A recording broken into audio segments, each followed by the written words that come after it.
Hello नमस्ते जय हिंद साथी मैं आपका स्वागत करते हैं पूर्वज जो चैनल में। जैसा कि आपने देखा हम क्लासों में आपका समास पढ़ा रहे हैं। समास हमने क्रम से पढ़ाया है, इसकी 2 क्लासेस हो चुकी हैं, जिसमें पहले में हमने आपको समझाया है, उसकी परिभाषा, उसके नाम याद करवाए हैं। वहीं हमने देखा है कि दूसरी क्लास में हमने आपको पढ़ाया है, उनको अच्छे से समझाया है। उन क्लास में उनका याद करने का तरीका और परिभाषाएँ समझाएंगे। और अगर आपको ने वो क्लास नहीं देखी है तो पीछे जाकर पहले उन क्लासों को देखिए, उसके बाद ही आपको समझ में आएगा। डायरेक्ट अगर आप इस क्लास पे आते हो तो आप कुछ भी समझ में नहीं आएगा, आप बोलोगे कहाँ से चल रही है, कहाँ से नहीं चल रही है क्लास। तो हमने समास को 2 क्लासेस करा दी, ये आपकी 3rd क्लास है समास की, जिसमें हम आपको एग्जाम्पल से समझाएंगे, उदाहरण लेके चलते हैं। परिभाषाएँ हमारी हो गई हैं और समझा भी दिया है, तो इसमें हम आपके उदाहरण से समझाएंगे, जो कि एग्जाम में पूछे जाते हैं इस तरीके से। देखिए, पहला जो समास है आपका अव्ययीभाव समास बताया था हमने, और ये भी बताया था कि अव्ययीभाव समास जैसा होता है वैसा ही रहता है, वो बदलता नहीं है। और इसमें जब पद की बात होती है तो इसमें प्रथम पद प्रधान होता है तथा दूसरा पद गौड़ होता है। यानी जब 2 पद जुड़ते हैं तो पहला ही इसमें ज़्यादा भूमिका निभाता है, दूसरा उसके बाद में आता है। दोनों बराबर मात्रा में नहीं होते हैं। जैसा ये है उदाहरण में यथा संभव यानी जितना संभव हो। इसमें जो मायने रखता है यथा, जो पहला शब्द है वो ज़्यादा मायने रखता है। और अगर हम इसका विग्रह करते हैं तो जितना संभव हो, यथा संभव का मतलब होता है जितना संभव हो। आपसे पूछ लिया जाएगा यथा संभव में कौन सा समास है, नाम दे दिया जाएगा अव्ययीभाव समास, द्वंद्व समास, बहुब्रीहि समास या तत्पुरुष समास। तो आपको क्या लगाना है, अव्ययीभाव समास, क्योंकि यथा यानी जैसा होता है वैसा ही, जितना संभव हो, जैसा रहता है वैसा ही रहता है, ये बदलता नहीं है। दूसरा है यथा समय, यानी समय के अनुसार। कोई भी अगर काम कर रहे हैं तो हम किसके अनुसार होता है, समय के अनुसार कोई काम होता है तो हम कहते हैं कि यथा समय, यानी समय के अनुसार। तो इसमें जो सबसे जो मायने रखता है वो क्या रखता है, समय। पहला पद क्या है, प्रधान है, दूसरा पद गौड़ है। क्योंकि पहला अगर समय नहीं आएगा तो के अनुसार हमें पता नहीं चलेगा कि किसके अनुसार चलना है, तो ये भी है। तो समय के अनुसार, तो यथा समय यानी समय के अनुसार। यथावत, यथावत इसका होता है जैसा है वैसा, जैसा है वैसा। अब आप बोलेंगे एक व्यक्ति कैसा है, भाई जैसा वो पहले है वैसा ही है। अगर दूसरे व्यक्ति की हम तुलना करते तो भाई कैसा चाहिए आपको, कि इस व्यक्ति जैसा। आप चीज़ मंगाते तो हम कहते हैं भाई हमको, अगर आप मान लीजिए बुक चाहिए तो जैसी उसके पास बुक है वैसे ही हमको चाहिए। इस तरीके के जो शब्द होते हैं वो हमारे किस में आते हैं, अव्ययीभाव समास में आते हैं। यथावत का मतलब होता है जैसा है वैसा। वहीं दूसरा आता है आपका यथाक्रम। यथाक्रम, यथाक्रम का मतलब होता है क्रम के अनुसार। किसके अनुसार, क्रम के अनुसार। अगर कोई मान लीजिए शब्द चले आ रहे हैं या कोई चीज़ हो रही है जो आपकी, मान लीजिए कोई कतार है, लाइन से, तो उस लाइन में लगे व्यक्ति भी क्रम से ही माने जाएंगे। तो क्रम के अनुसार ही एक एक व्यक्ति को बुलाया जाएगा, तो हम कहते हैं क्रम के अनुसार, यानी यथाक्रम ही आपको आना है। तो आपको ये शब्द आपको देखने पड़ेंगे कि भाई इसमें क्या नहीं बदल रहा है और किसके अनुसार हो रहा है। दूसरा है यथा योग्य, योग्यता के अनुसार। अगर आप यथा योग्य, यानी अगर आपको चुनाव किया जाएगा आपका किसी भी चीज़ के लिए तो आपकी योग्यता के अनुसार किया जाएगा, इसलिए हम बोलते हैं क्या, यथा योग्य यानी योग्यता के अनुसार। तो वही आपका अगला शब्द है। ये सभी आपके उदाहरण है अव्ययीभाव समास के। इनको ना तो परिभाषाएं हैं और ना ही हमने इसको गहराई से लिया है, क्योंकि हमने आपको पहले ही समझा दी 2 क्लासेस में, तो हम आपको केवल उदाहरण से समझा रहे हैं चीज़ को। जैसे कि भरपेट, भरपेट का मतलब क्या होता है, पेट भर के। इस पे जो पहला पद है पेट, वो मेन भूमिका है। अगर आपको भरना है, खाना खाएंगे तो क्या भरेगा, पेट। तो पहला पद प्रधान है, दूसरा पद गौड़। हरेक, हरेक का मतलब क्या होता है, प्रत्येक। क्या होता है, प्रत्येक। जब कोई व्यक्ति कहता है भाई, अब मान लीजिए आप बैठे हैं किसी लाइन में और आपको कहें कि हर व्यक्ति को प्रसाद मिलना चाहिए, तो कहेंगे हम कि भाई हर एक, यानी प्रत्येक व्यक्ति को मिलना चाहिए, यानी कोई व्यक्ति ऐसा ना हो जो रह जाए, तो हम कहेंगे भाई हर एक यानी प्रत्येक। तो ऐसे शब्द जिसमें प्रत शब्द जैसा है वैसा ही रहेगा, ना तो उसमें अगर महिला आ जाए तो नहीं बदलेगा, पुरुष आ जाए तो नहीं बदलेगा, और ना ही एक वचन दो वचन के अनुसार बदलेगा। क्योंकि अगर उसमें जनता भी बैठी है, कई लोग भी बैठे हैं, तो भी हमको प्रत्येक व्यक्ति को देना है, तो ये शब्द नहीं बदलता है, यानी पहला पद प्रधान ही रहता है। दूसरा आता है हर वर्ष। हर वर्ष का मतलब क्या होता है? प्रतिवर्ष। क्या होता है? प्रतिवर्ष। हर वर्ष का मतलब क्या होता है? प्रतिवर्ष। तो आपको समझ में आया होगा हर वर्ष का मतलब क्या होता है? प्रतिवर्ष।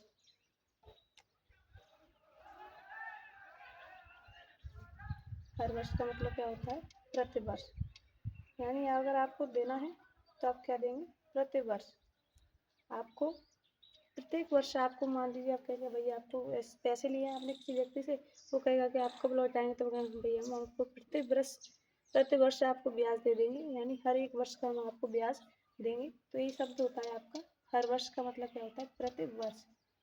बेखटके। बेखटके। बेखटके लग गया, यानी इसमें क्या है? बिना खटके। मान लीजिए कोई झगड़ा हो रहा है तो कह रहे भैया अगर आप बिना खटके की बात करो, आराम से तसल्ली से बात करो, तो उसके लिए आता है बेखटके का बिना खटके।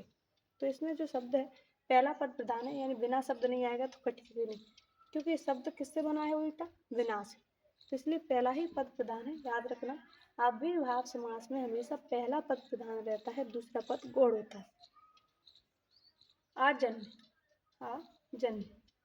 जन्मों तक, जितने आप जन्म लेंगे उतने जन्मों तक जो भी आपकी भूमिका है वो की जाएगी। जैसे कहते हैं ना कि आपको एक अगर आपने कोई पाप कर दिया, कोई अपराध कर दिया, तो आपको जन्मों जन्मों तक उसका भुगतान करना पड़ेगा। तो हम कहते हैं आजन्म। एक ही शब्द हम इस्तेमाल करते हैं, तो इसको क्या बोलते हैं? हम सामासिक पद कहते हैं और इसको समास का विग्रह कहते हैं। आजीवन। आजीवन यानी जीवन भर। आपने देखा होगा अक्सर ये शब्द आपका अदालत में सजाओं के लिए इस्तेमाल किया जाता है। आपको आजीवन कारावास दिया जाता है, यानी जीवन भर के लिए सजा, तो उसके लिए इस्तेमाल किया जाता है आजीवन यानी जीवन भर। आमरण। मरने तक। आमरण यानी मरने तक। जब तक आप नहीं मरेंगे तब तक आपकी क्या होती रहेगी? सेवा या गुणगान। ऐसे कई व्यक्ति हैं जिनके मरने के बाद भी गुणगान होते हैं, वो उनको अमर कहते हैं। लेकिन आमरण यानी जब तक मरे ना तब तक की बात रही है, मरने तक। तो ऐसे शब्द जो आते हैं आपके किस में आते हैं? आपके अव्ययीभाव समास में। कुछ और भी शब्द हैं, जैसे कि आपका फटाफट इस्तेमाल होता है। आप देखा होगा कोई भी तो वो कहते हैं भाई तुरंत। फटाफट का मतलब क्या होता है? कोई काम हो रहा है तुरंत करो। धड़ाधड़, तेजी से, तीव्रता से। कहते हैं ना कि बॉर्डर पर गोलियां चली, कैसे ही धड़ाधड़, यानी तेजी से तीव्रता से जब गोली चलती है और उनका क्रम चलता रहता है तो उसको कहते हैं भाई धड़ाधड़। रातों रात, तो रात रात। गली गली की बात हो तो कहेंगे भाई तुम्हें अगर जाना है तो गली गली में जाना, यानी हर गली में जाना है आपको। जो हर शब्द आया वो क्या हुआ आपका? हर शब्द जो आया आपका अव्ययीभाव समास हो गया, उसका पहला पद है हर, यानी प्रत्येक की बात हो रही तो वो भी आपके प्रत्येक शब्द के लिए इस्तेमाल होगा, तो वो ये बात आपका क्या है? अव्ययीभाव समास है। घर घर। घर घर की बात होगी तो हर घर। तो इस तरीके के जो शब्द होते हैं आपके किसके होते हैं? अव्ययीभाव समास के होते हैं। भाई आपने देखा दूसरा हमारा क्या लिया है हमने? द्वंद्व समास।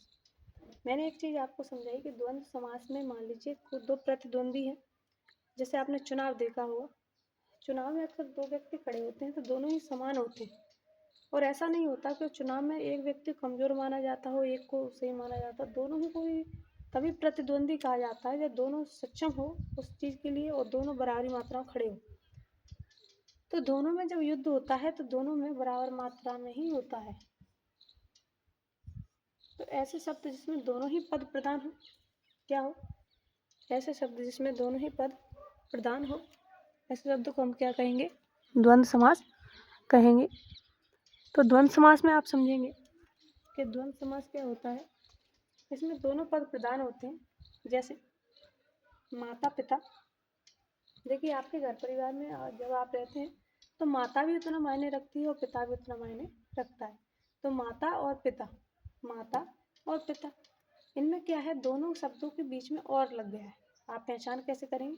एक तो दोनों शब्दों के बीच में और लगा है, और दोनों जोड़े से जब बात हो और दोनों ही समान हो तो आप क्या करेंगे? और एक पहचानने का ये भी तरीका है, एक दूसरे का उल्टा आता है। इसमें क्या आता है?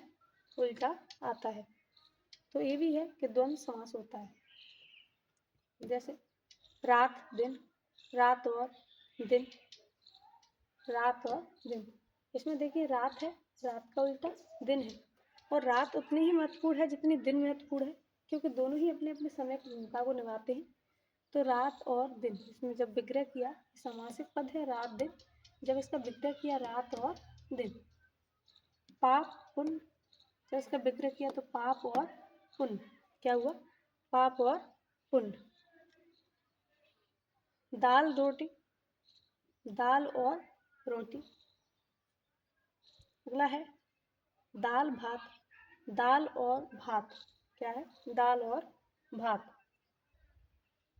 दाल भात जब हम खाते हैं तो उनके बीच में दोनों ही समान है, दोनों ही खाने की चीजें, दोनों ही महत्वपूर्ण भाग रखती हैं, तो दोनों के लिए क्या हुआ? दाल और भात। इधर उधर, इधर या उधर, इधर या उधर, दोनों उल्टा है, एक इधर की बात हो रही है, उधर उधर की बात हो रही है। वही 100 200, 100 या 200, या तो आप 100 दे दो या फिर 200 दे दो, 100 या 200 की बात। तो इसमें क्या है? या लग गया बीच में, और लग गया, या लग गया, लेकिन है तो वही बात, 100 का उल्टा 200। भीमार्जुन, भीम और अर्जुन, क्या हो गया? भीम और अर्जुन। अब ऐसे ही और भी शब्द आते हैं, जैसे कि कई व्यक्ति को सुना होगा आपने कपड़ा लत्ता, तो कपड़ा और लत्ता, इस तरीके जो शब्द आते हैं आपके, किस में आते हैं? आपके द्वंद्व समास में। कूड़ा कचरा, खान पान, जलवायु, आग पानी, बड़े बूढ़े, बाल बच्चे, इस तरीके जितने भी शब्द हैं आपके किस में आएंगे? आपके द्वंद्व समास में आएंगे। यहाँ तक आपको समझ में आ गया हो? उदाहरणों को आप देख के चलें, एग्जाम में जैसा कि जैसा उठा के इनको पूछ लिया जाता है, कोई भी अंतर नहीं पड़ता है, लेकिन हमें क्या करना है? तरीका देखना है और समझना ऐसे है कि जो नहीं बदले, यथा संबंध, यथावत, यथा क्रम, भरपेट, हरे। और इसमें देख लें आप, पहला शब्द जो अब भी भाव समास है, जो बदले ना, अब भी यानी अगर हम उसको बदलना भी चाहें महिला पुरुष के अनुसार तो भी वो नहीं बदलेगा। दूसरा है द्वंद्व समास, दोनों में ही प्रतिद्वंदी बराबर मात्रा में होते हैं, और दोनों की जब बात होती है तो और या बीच में आ जाता है, तो हम कहते हैं भाई इसमें द्वंद्व समास। अब हम अगला समास लेते हैं आपका।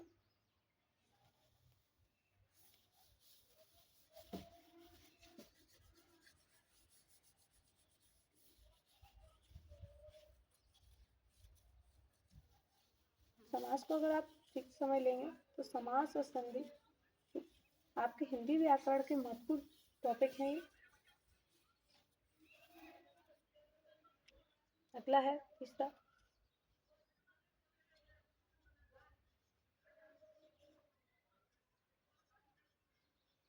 बहुब्रीहि समास। कौन सा है? बहुब्रीहि समास। इसमें क्या होते हैं कि दोनों ही पद क्या होते हैं? परिभाषा की बात लेंगे तो इसमें दोनों ही पद गौड़ होते हैं। इसमें दोनों ही पद क्या होते हैं? गौड़ होते हैं, और एक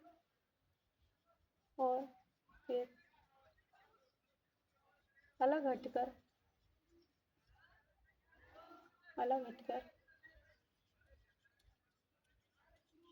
अर्थ देता है, और एक अलग हटकर अर्थ देता है। जैसे आपने देखा होगा नीलकंठ, नीलकंठ। कई व्यक्ति कहते हैं नीलकंठ हम किसे कहते हैं? तो नीला है कंठ, अगर हम इसका विग्रह करेंगे तो नीला है कंठ, नीला है कंठ जिसका, देखा इसमें क्या आया? नीलकंठ, लेकिन इसमें विग्रह किया तो नीला है कंठ जिसका। अब इसमें आप देख रहे हैं कि इसमें ना तो नीलकंठ आएगा, ना ही नीलाकंठ नाम से कोई व्यक्ति आएगा। इसमें क्या आएगा? जिसका अर्थ क्या है? शिव, भगवान शिव की बात हो रही है, क्योंकि उन्होंने जो अपने गले में विष धारण किया है, जो कि आपको पता है सागर मंथन के दौरान जो विष निकला था, वो भगवान शिव ने, ऐसा प्राचीन काल से पौराणिक घटनाओं में, हम ये नहीं कह रहे कि तथ्य सही है या झूठ है, तो उसके अनुसार है भगवान शिव का जो कंठ है, गला है, उसमें आपने देखा होगा नीला भाग रहता है कुछ इस तरीके का।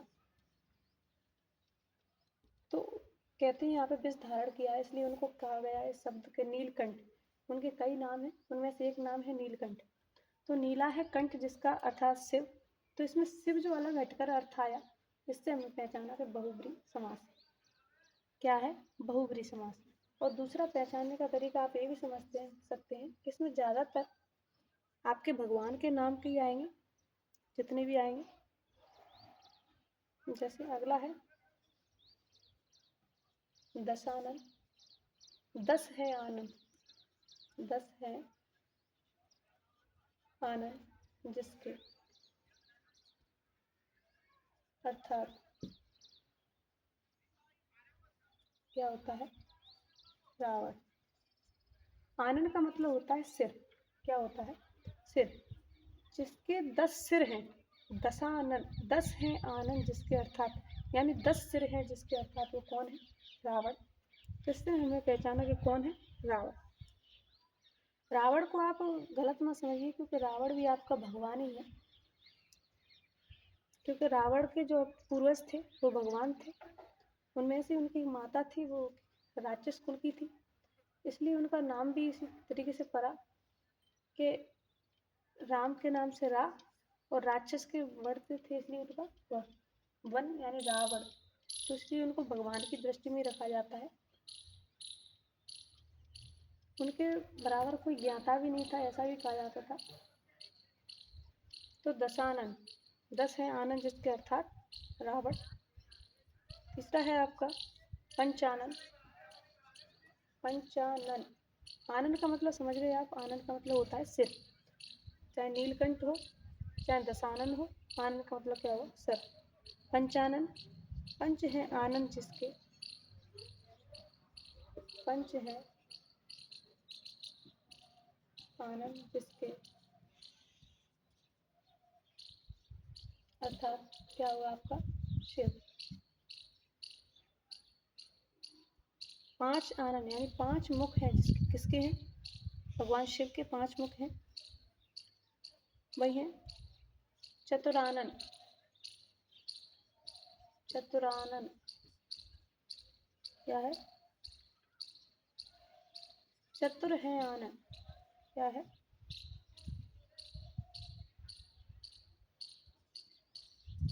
चतुर है आनंद जिसके, ये क्या आएगा, ब्रह्म। जिसके मुख मान लीजिए चतुर है, जो समझदार है, जो ज्ञान से भरा हुआ है, वो कौन है, ब्रह्म।